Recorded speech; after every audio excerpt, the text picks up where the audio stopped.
But what is worship? Obedience is a form of worship. God is more interested about your obedience rather than your offering and sacrifice. உங்க ஆராதனையில் அற்புதம் வேண்டும் என்றால் உங்கள் கீழ்ப்படிதலே ஆராதனையாக மாற வேண்டும். ஆராதனை என்பது என்ன?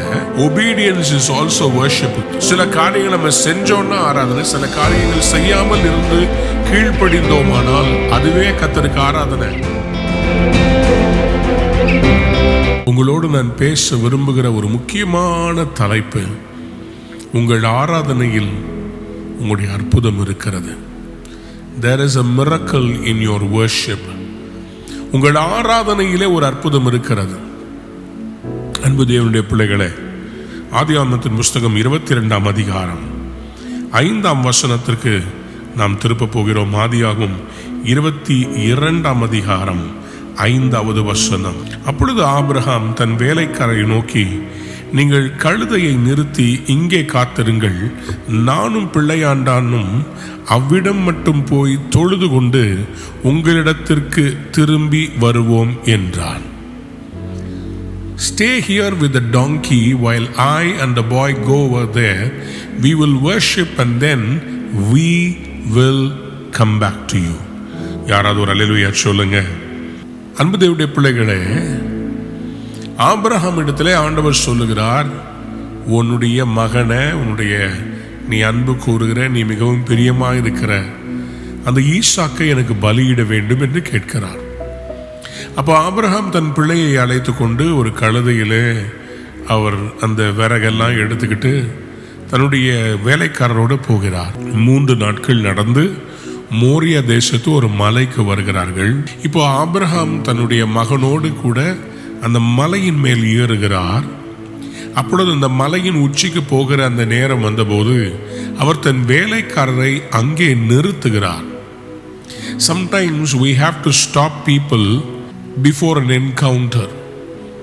நம்முடைய வாழ்க்கையிலே சில துருப்பு முனைகளை ஆண்டவர் உங்களுக்கும் அவருக்கும் நடுவில் ஏற்படுத்த விரும்பும் போது யார் அதில் தொடர்புடையவர்கள் இருக்கிறார்களோ அவர்களோடு மட்டும் பயணிக்க வேண்டும். I am saying this again. சில வேளைகளிலே ஆண்டவர் நம்ம கூட எல்லாரும் இருந்தாலும் எல்லாரும் அந்த என்கவுண்டர், உங்க கீழ்ப்படிதலுக்கு அவங்க ஒத்துழைப்பாங்களான்னு தெரியாது. பாருங்கள், ஆபிரகாம் சொல்லுகிறார், நான் போய் ஆராதித்து விட்டு நானும் மகனும் திரும்பி வருவோம். போறது எதுக்காக? ஈசாக்கை பலியிடுவதற்காக. ஆனால் ஆபிரகாமுடைய அறிக்கை என்ன? நாங்கள் போய் கர்த்தரை தொழுது கொண்டு we will go worship and we will come back. I will come back தானே சொல்லியிருக்கணும். நான் திரும்பி வருகிறேன் என்று சொல்லியிருக்க வேண்டும். ஆனால் ஆபிரகாமுக்குள்ள ஏதோ ஒரு விசுவாசம் இருந்தது. அவரை சும்மா விசுவாசத்தின் தகப்பன் என்று சொல்லவில்லை. இன்னைக்கு நீங்களும் நானும் சொல்ல போகிறோம், we will come back. யாராவது ஒரு அல்லேலூயா சொல்லுங்களேன். நாங்க திரும்பி வருவோம். Abraham is saying we will go worship and we will come back. He is going to sacrifice his son. அவர் பலியிட போகிறார். ஆனால் அவர் வாயிலே வந்த அறிக்கை, நான் கர்த்தருக்கு ஆராதனை செய்ய போகிறேன். நம்மளா இருந்தா என்ன சொல்லியிருப்போம்? எல்லாரும் இங்க இருங்கப்பா, நான் மேல போய் ஒரு பலி ஒன்று செலுத்த வேண்டியது இருக்குது, ஒரு கணக்கு ஒன்று முடிக்க வேண்டியது இருக்குது, நான் முடிச்சுட்டு திருப்பி வந்துடுறேன் அப்படின்னு தானே சொல்லியிருப்போம். ஆனால் Abraham was willing to take the risk of confessing with his mouth, we will go and we will come back. We will go worship and come back. அப்படியானால் ஆராதனையில் ஒரு அற்புதத்தை ஆபிரகாம் எதிர்பார்த்தார். Come on. Hallelujah. ஆராதனையில் ஒரு அற்புதத்தை அவர் எதிர்பார்த்தார்.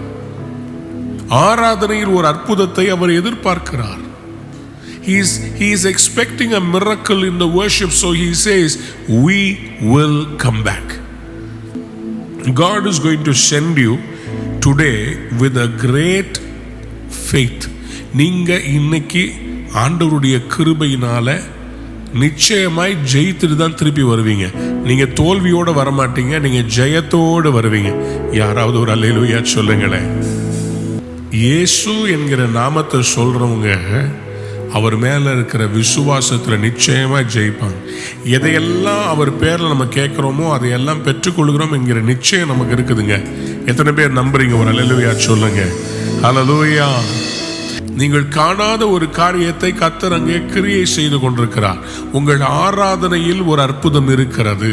There is miracle in your worship. உங்கள் ஆராதனையில் ஒரு அற்புதம் இருக்கிறது. அன்பான பிள்ளைகளே, நீங்கள் தேவனுக்கு செலுத்தக்கூடிய ஒரு காரியம் உண்டானால் அது உங்கள் ஆராதனை தான். தேவன் பலிகளில் அவர் பிரியப்படுகிறவர் அல்ல, அவர் கீழ்ப்படிதல் பிரியப்படுகிறார். சவுல் ராஜா, நான் கர்த்தருக்கு பலியிடுவதற்காக இந்த ஆடுகளை விட்டு வச்சேன்னு சொல்லும் போது சாமுவேல் தீர்க்கதரிசி அவர்கிட்ட சொல்றாரு, பலியை அல்ல கீழ்ப்படிதலை கர்த்தர் எதிர்பார்க்கிறார். It is not about the sacrifice, it is about the obedience. Obedience to worship God. ஏன் கீழ்ப்படிதலை எதிர்பார்க்கிறார்? ஆபிரகாம் அன்றைக்கு ஈசாக்கை பலியிடாமல் வேற காரியங்களை அவர் யோசிக்கவும் இல்லை, மாற்று கருத்தை சொல்லவும் இல்லை, எதிர் ஜெபத்தை பேசவும் இல்லை. அவர் மனைவி சாராளிடத்தில் இதை செய்யலாமான்னு சொல்லி கலந்து ஆலோசிக்கவும் இல்லை, வேலைக்காரர்களிடத்தில் வெளிப்படுத்தவும் இல்லை. கர்த்தரை மட்டும் நம்பினார், கர்த்தரை மட்டும் சார்ந்திருந்தார். நாங்கள் போவோம், நாங்கள் திரும்பி வருவோம் என்று அவர் கீழ்ப்படுகிறதுக்கு தீர்மானித்தார். Worship needs obedience. Worship has to come out of obedience. நம்ம வாழ்க்கையில தேவனுக்கு கீழ்ப்படியாம வாழ்ந்துட்டு, ஆனா ஆண்டவரை ஆராதிக்க ஆலயத்தில் நம்ம ஆராதிக்கும் போது அந்த ஆராதனை தேவனுக்கு பிரியமா இருக்காது. Worship without obedience is not pleasing to God. 1 Samuel 15 அதிகாரம் 22 வசனத்திலே அதற்கு சாமுவேல், கர்த்தருடைய சத்தத்துக்கு கீழ்ப்படுகிறதை பார்க்கிலும் சர்வாங்க தகனங்களும் பலிகளும் கர்த்தருக்கு பிரியமாயிருக்குமோ? பலியை பார்க்கிலும் கீழ்ப்படிதலும் ஆட்டுக்கடாக்களின் இனத்தை பார்க்கிலும் செவி கொடுத்தலும் உத்தமம்.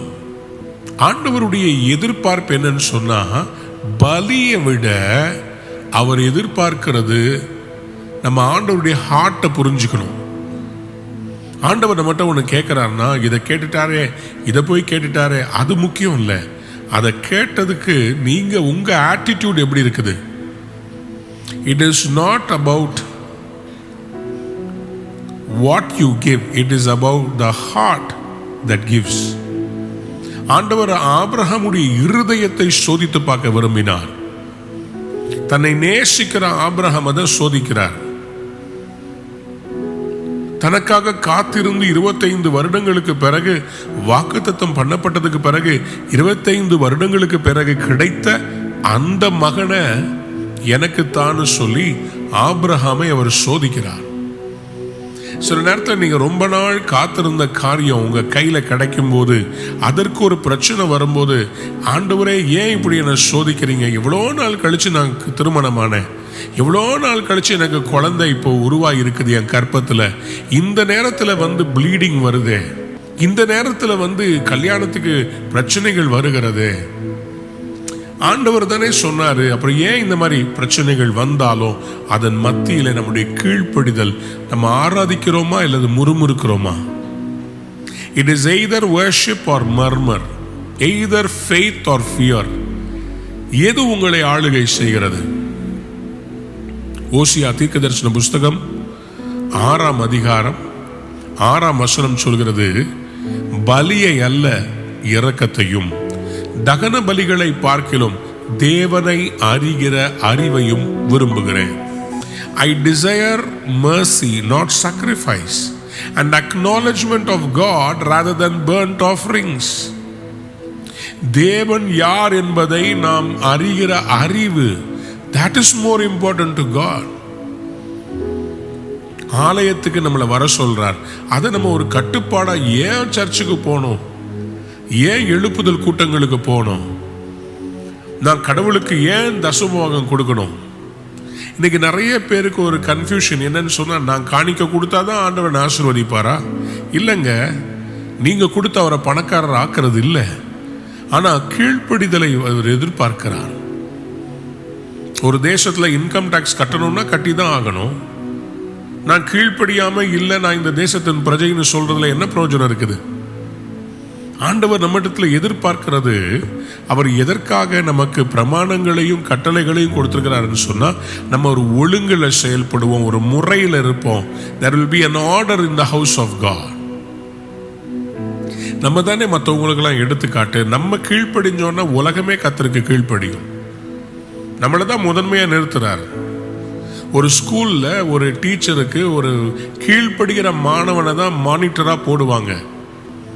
அவங்க மற்ற மாணவர்களுக்கு கரெக்டா இதை செய்யுங்க, அதை செய்யாதீங்கன்னு சொல்லி கொடுப்பாங்க. முன்மாதிரியா இருப்பாங்க.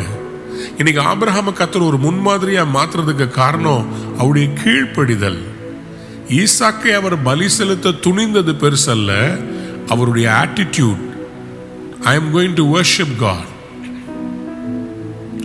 எந்த ஒரு மனிதன் கர்த்தரை நேசிக்கிறானோ அந்த மனிதன் கர்த்தருடைய கட்டளைக்கு கீழ்ப்படிவான்.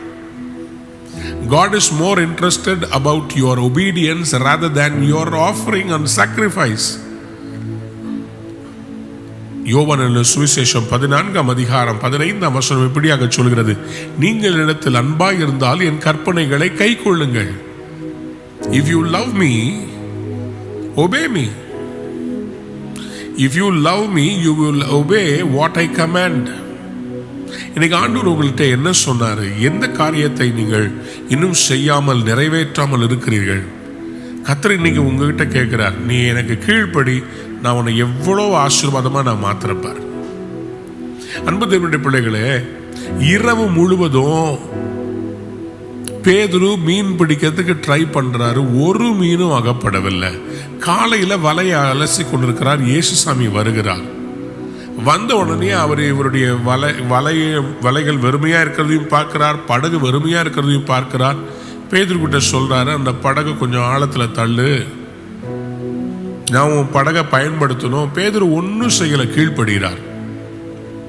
அவருடைய சூழ்நிலையை பார்க்கவில்லை. நானே ஒரு சோகத்தில் இருக்கிறேன், என்னுடைய போட்டை நான் எதுக்கு இப்போ உங்களுக்கு தரணும்? நான் வீட்டுக்கு போய் கொஞ்சம் தூங்கட்டும், நான் சோகத்தில் இருக்கேன், டிப்ரெஷன்ல இருக்கிறேன். Sometimes when we don't have the things that we prayed for and our expectations are not fulfilled, we are not ready to worship God. Peter was ready to worship God in the midst of his failure.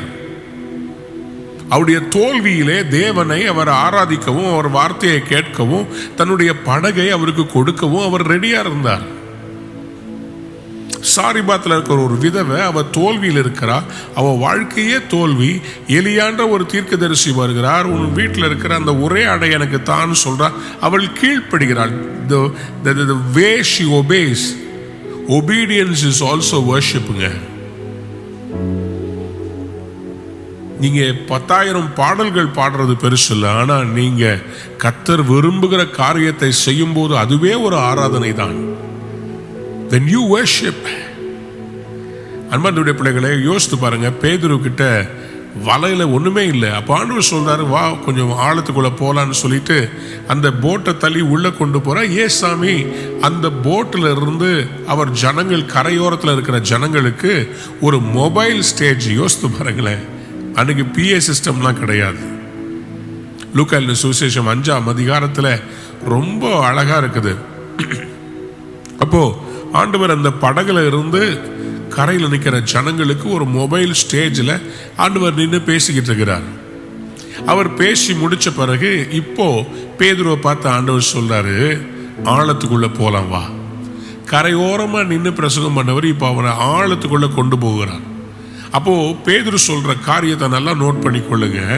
God is asking him to come for a deeper worship. அப்ப பேதுரு சொன்ன பதில் என்னன்னு சொன்னா, ஆண்டவரே, ரா முழுவதும் நாங்கள் பிரயாசப்பட்டோம், ஒன்றும் அகப்படவில்லை, ஆகிலும் உம்முடைய வார்த்தையின்படியே வலையை போடுகிறேன். ஆண்டவர் ஆழத்துக்குள்ள போன உடனே வலையை போடுன்றாரு. இவர் சொல்றாரு, I tried my level best, nothing was there, but I want to just obey you. Obedience is worship. உங்க ஆராதனையில் அற்புதம் வேண்டும் என்றால் உங்கள் கீழ்ப்படிதலே ஆராதனையாக மாற வேண்டும். ஆராதனை என்பது என்ன? நாம் விரும்புகிறது நமக்கு கிடைக்க வேண்டும் என்பதல்ல, தேவன் விரும்புகிறதை நான் செய்ய வேண்டும். அந்த பேதுருவுக்கு அன்னைக்கு போட்டை ஏசாமிக்கு கொடுக்கணும்னு அவசியம் இல்லை. He is already in a failed place. But God says, in the same place where you failed, I am going to give you a miracle. கடந்த வாரம் சனிக்கிழமை நான் ஒரு செய்தி பேசினேன். மறைமுகமான அற்புதங்கள், undercurrents. There are some things God is orchestrating for you as an undercurrent. மேலோட்டமா பார்த்தீங்கன்னா தெரியாது, மேலோட்டமா பார்த்தீங்கன்னா தெரியாது. ஆனா உங்களுக்கு ஒரு அற்புதத்தை கர்த்தர் கீழே வச்சிருக்கிறார். He was preparing a miracle for Peter for his obedience. அவருடைய worship என்ன? ஆண்டவரே நீங்க சொல்றத நான் செய்றேன். அதாங்க ஆராதனை. ஆராதனை என்பது பாடல் மட்டும் அல்ல. ஆராதனை என்பது சுதியோடு பாடுறது, இசையோடு பாடுறது இல்லைங்க. worship is all about obedience. obedience தான் worship. அப்போ இந்த பேதுரு ஒபே பண்றார், கீழ்ப்படுகிறார், வலைய போடுறார். வேதம் லூக்கா சுவிசேஷம் 5ஆம் அதிகாரம் 6ஆம் வசனத்தை வாசித்து பார்க்கும்போது, அந்தபடியே அவர்கள் செய்து தங்கள் வலை கிழிந்து போகத்தக்கதாக மிகுதியான மீன்களை பிடித்தார்கள். யாராவது ஒரு அல்லேலூயா சொல்றீங்களா? ஆராதனையில் அற்புதம், கீழ்ப்படிதலே ஆராதனை. இந்த ரெண்டு வாசகத்தையும் இன்னைக்கு உங்க முன்னாடி வைக்கிறேன். miracle in worship, obedience is worship. There is a miracle in your worship, but what is worship? Obedience is a form of worship. அதுதான் ஆண்டவர் சொல்றார், நான் பலியை அல்ல கீழ்ப்படிதலை பார்க்கிறேன். The best form of worship is obedience to God. எவ்வளவு ஆசீர்வதிச்சாரு? லூக்கா 5:7 சொல்லுகிறது, அப்பொழுது மற்ற படவில் இருந்த கூட்டாளிகள் வந்து தங்களுக்கு உதவி செய்யும்படிக்கு சைகை காட்டினார்கள். அவர்கள் வந்து 2 படவுகளும் அமிழத்தக்கதாக நிரப்பினார்கள். They had a harvest of fishes that were almost going to submerge the boats that they were traveling in. படகு அமிழத்தக்கதான ஆசீர்வாதம். நான் நம்புற விசுவாசிக்கிறேன், இன்னைக்கு கர்த்தர் ஏதோ ஒரு காரியத்தை உங்ககிட்ட சொல்லி கீழ்ப்படிய சொல்றாரு. அந்த காரியத்தை நீங்க செஞ்சிட்டீங்கன்னா இன்னைக்கே ஒரு அற்புதம் உங்களுக்கு நடக்கும். அதுதான் நீங்கள் கர்த்தருக்கு செய்கிற மிகப்பெரிய ஆராதனை. அந்த கீழ்ப்படிதல சில காரியங்கள் அவர் சொன்னதை நம்ம செய்யணும், சில காரியங்கள் நம்ம செய்யறத அவர் சொல்லி நம்ம நிறுத்தணும்.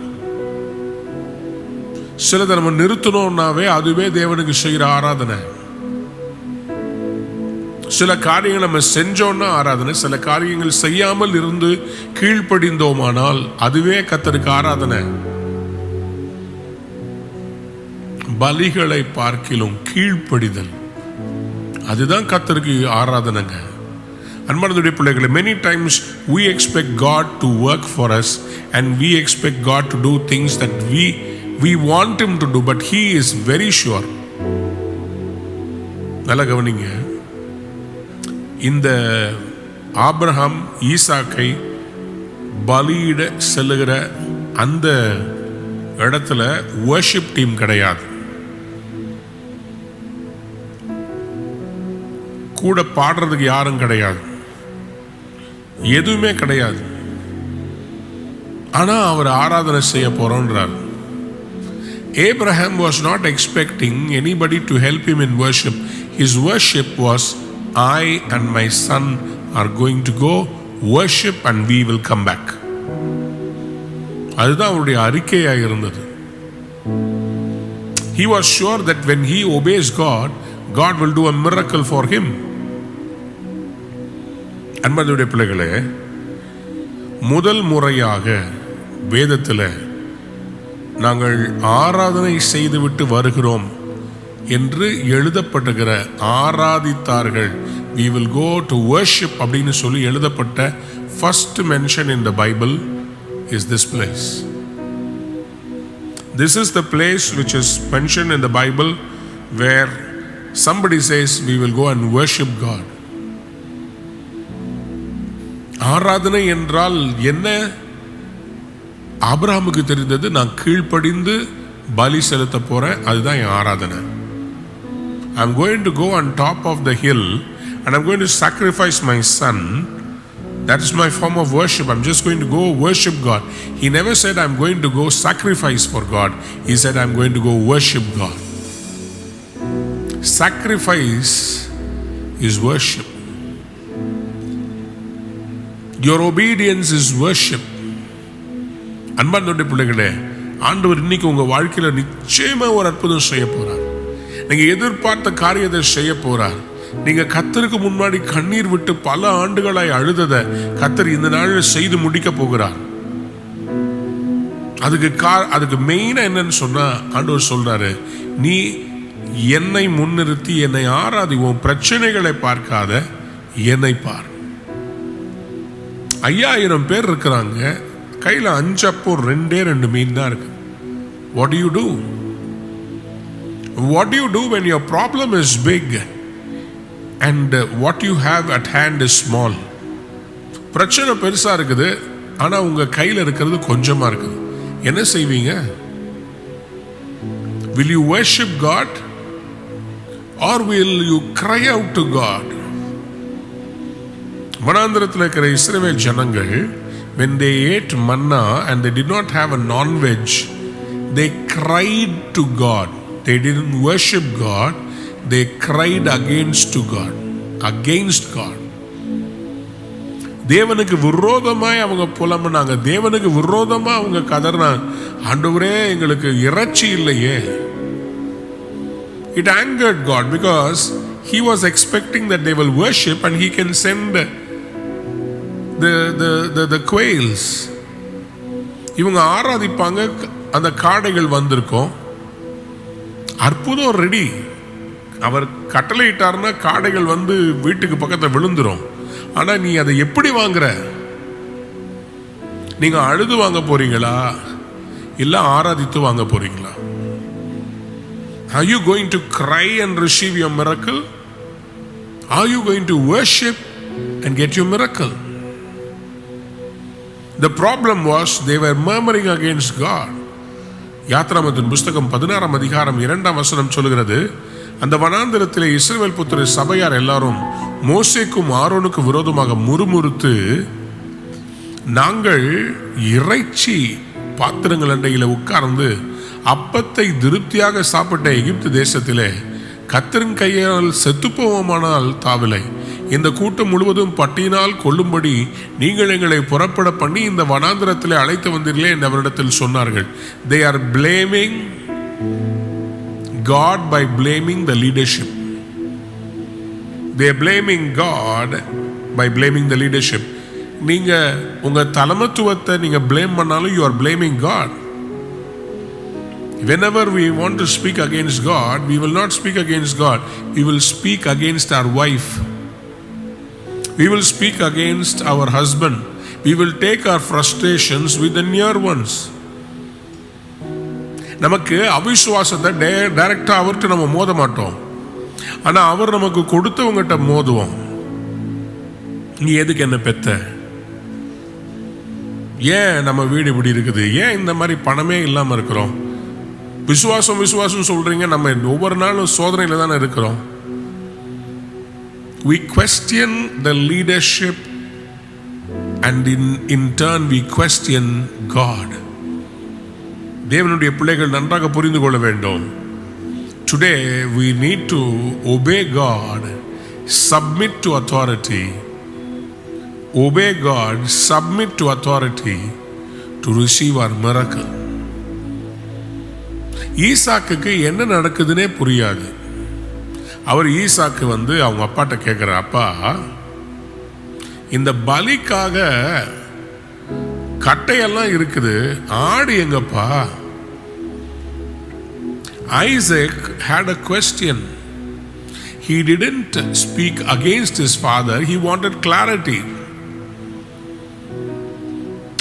Isaac wanted clarity. He was not a small boy. He was almost a young man when Abraham took him to be sacrificed. நீங்க நினைக்கிற மாதிரி குட்டி பையன் இல்லை, விளையாடிட்டு ஒன்றும் தெரியும் டாடி டாடி என்னன்னு. He was almost grown up. But he had a question in Genesis 22:7. என் தகப்பனே, இதோ நெருப்பும் கட்டையும் இருக்கிறது, தகன பலிக்கு ஆட்டுக்குட்டி எங்கே? There is fire, there is wood, but where is the sacrifice? Where is the lamb? அதுக்கு ஆபிரகாம் சொன்ன பதில பாருங்களேன். என் மகனே, தேவன் தமக்கு தகன பலிக்கான ஆட்டுக்குட்டியை பார்த்து கொள்வார் என்றார். யாராவது ஒரு அல்லேலூயா சொல்றீங்களா? Abraham was so sure he has to obey and be on top of the mountain. He was so sure God was going to give a supernatural turnaround. He will provide the ram. He was so sure that God will provide the ram. ஆட்டுக்குட்டியை அவர் பார்த்துக் கொள்வார், ஆட்டுக்குட்டியை அவர் பார்த்துக் கொள்வார். நான் என்னுடைய கீழ்ப்படிதலை நாம் செயலாக்கம் பண்ண போறேன். நான் கர்த்தர் சொன்னது செய்ய போறேன். ஆட்டுக்குட்டி அவருடைய ப்ராப்ளம். இந்த இடத்தை எனக்கு தரேன்னு சொல்லி கர்த்தர் சொல்லியிருக்கிறாரு. நான் கீழ்ப்படிந்து காலை எடுத்து வைக்க போறேன். அற்புதத்தை அவர் செய்வார். நான் ஆராதிக்க போறேன், அவர் அற்புதம் செய்வார். அன்பார்ந்தவருடைய பிள்ளைகளே, என்ன நடந்துச்சு தெரியுமா? இவங்க மேலே போய் ஆபிரகாம் தன் மகனை அந்த கட்டைகளின் மேல் படுக்க வச்சு அவங்க கையும் காலையும் கட்டி அந்த பலிபீடத்தில் அவரை கிடத்துகிறார். அது 22ஆம் அதிகாரம் 9ஆம் வசனத்தில் நீங்கள் வாசித்து பார்த்தீங்கன்னா, குமாரனாகி ஈசாக்கை கட்டி அந்த பலிபீடத்தில் அடுக்கிய கட்டைகளின் மேல் அவனை கிடத்தினான். He bound him. அவரை கட்டி அந்த பலிபீடத்தின் மேல கடத்துகிறார். கடத்திட்டு ஆபிரகாம் தன் குமாரனை வெட்டும்படி தன் கையை நீட்டி கத்தியை எடுத்தான். அதை ஓங்கிய அந்த இறக்கிற நேரத்தில் கர்த்தருடைய தூதனானவர் கூப்பிட்டு சொல்றாரு, ஆபிரகாமே, ஆபிரகாமே, பிள்ளையாண்டான் மேல் கையை போடாதே. இந்த 12ஆம் வருஷத்துல நீங்க வாசித்து பார்த்தீங்கன்னா, ஆண்டவர் சொல்றாரு, நீ அவனுக்கு ஒன்றும் செய்யாதே, நீ அவனை உன் புத்திரன் என்றும் உன் ஏகசுதன் என்றும் பாராமல் எனக்காக ஒப்பு கொடுத்தபடியினால் நீ தேவனுக்கு பயப்படுகிறவன் என்று இப்பொழுது அறிந்திருக்கிறேன் என்றார். Now I know that you fear God. Now I know that you obey God. அப்போ இவர் மேல வந்து கர்த்தருக்கு கீழ்ப்படிந்தது அவருக்கு ஆராதனையாக இருந்திருக்கிறது.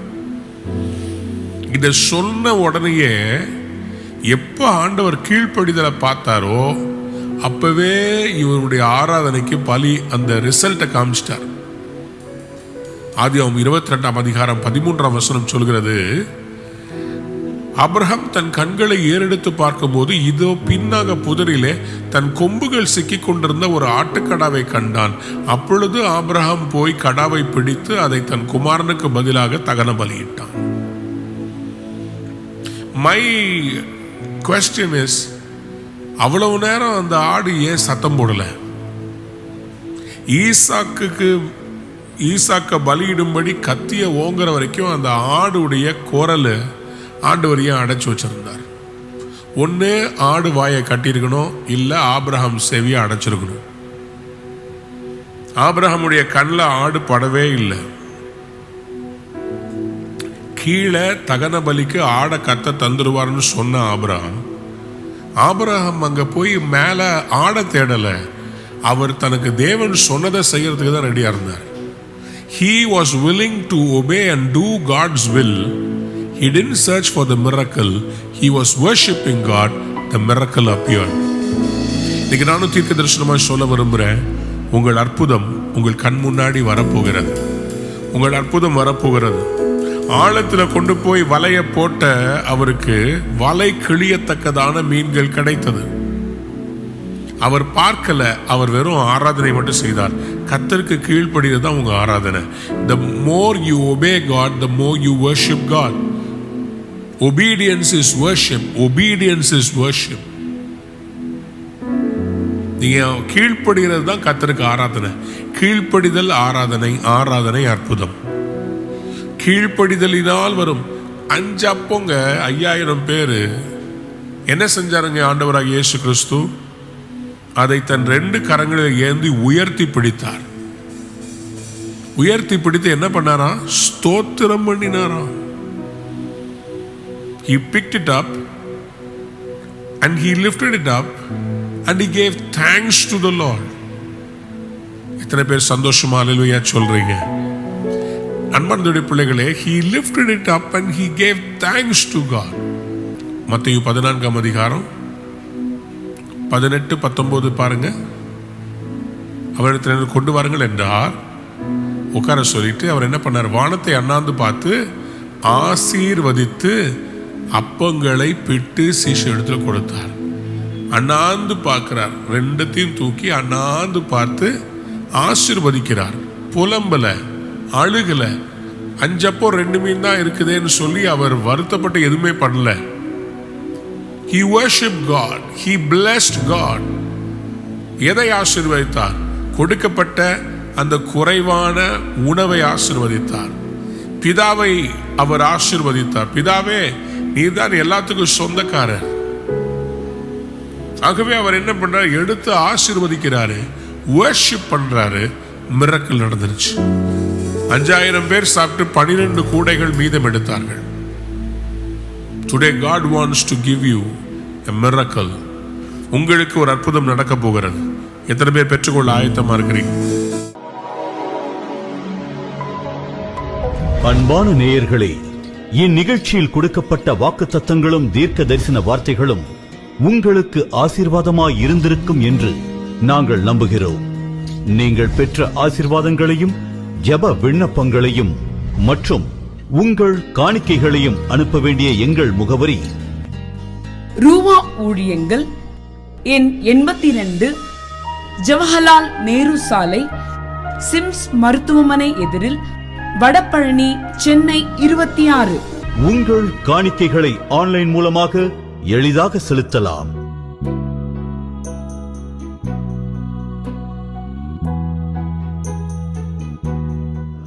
எங்கள் இணையதள முகவரி www.ruhaministries.org.